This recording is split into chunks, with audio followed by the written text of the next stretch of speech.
સર્વને જય મા બોસ્મરણા, જય કષ્ટભંજન દેવ। આજે આપણે વાત કરીશું બીજા જ્યોતિર્લિંગની, એટલે કે શ્રી મલ્લિકાર્જુનની। શ્રી શૈલી પર્વત ઉપર બિરાજમાન શ્રી મલ્લિકાર્જુન મહાદેવ દ્વિતીય જ્યોતિર્લિંગ છે। આ મલ્લિકાર્જુન જે પર્વત ઉપર બિરાજમાન છે ને શિવ શૈલી, એના ખાલી દર્શન કરી લ્યો ને તો તમને જન્મ મરણના તમામ ફેરાઓમાંથી મુક્તિ મળે છે।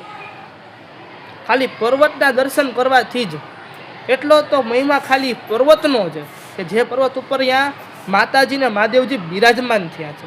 પણ શું કામ થયા બિરાજમાન, અને હકીકતમાં કયા રૂપે બિરાજમાન થયા?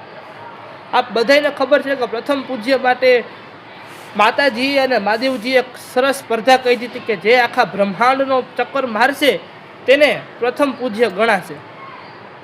બધાય પોતાના વાહન ઉપર બેસીને ચક્કર મારવા ગયા, પણ ગણપતિ દાદાએ બુદ્ધિ વાપરી અને 12 વાર મહાદેવજી અને માતા પાર્વતીને ફરતે ચક્કર માર્યા અને આખા બ્રહ્માંડના સ્વામી બન્યા, પ્રથમ પૂજ્ય બન્યા। ની બાજુથી કાર્તિકેય આવ્યા, એમને ખબર પડી કે ગણપતિ દાદા તો આવી રીતે પ્રથમ પૂજ્ય બની ગયા, એમને ખોટું લાગ્યું અને નિરાશ થઈને એ જ શ્રી શૈલમ પર્વત ઉપર જઈને બેસી ગયા। આ બાજુ દેવતાઓએ મહાદેવજી અને માતાજીને કીધું કે કુમાર કાર્તિકેય તો તમારાથી રૂઠીને જતા રહ્યા છે, શ્રી શૈલ પર્વત ઉપર જઈને બેઠા છે।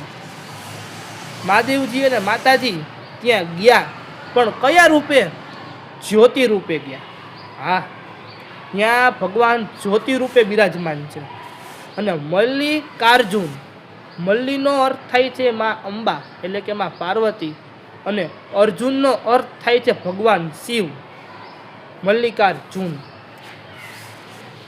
આથી ત્યાં જ્યોતિ સ્વરૂપે મલ્લિકાર્જુનનું પ્રાગટ્ય થયું અને દ્વિતીય જ્યોતિર્લિંગ તરીકે પૂજાણા।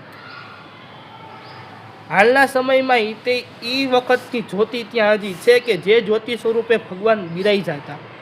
એટલે તો એક જ્યોતિનો આટલો બધો મતલબ છે આપણા પુરાણમાં, દીવાનો આટલો બધો મતલબ છે। કઈ વસ્તુ એમનેમ નથી, આપણા પુરાણોમાં આપેલી દરેક વસ્તુનો સાયન્ટિફિકલી અર્થ છે, ધાર્મિક પણ અર્થ છે।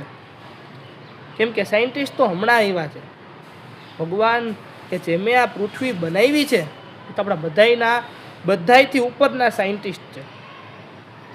જય શ્રી કૃષ્ણ।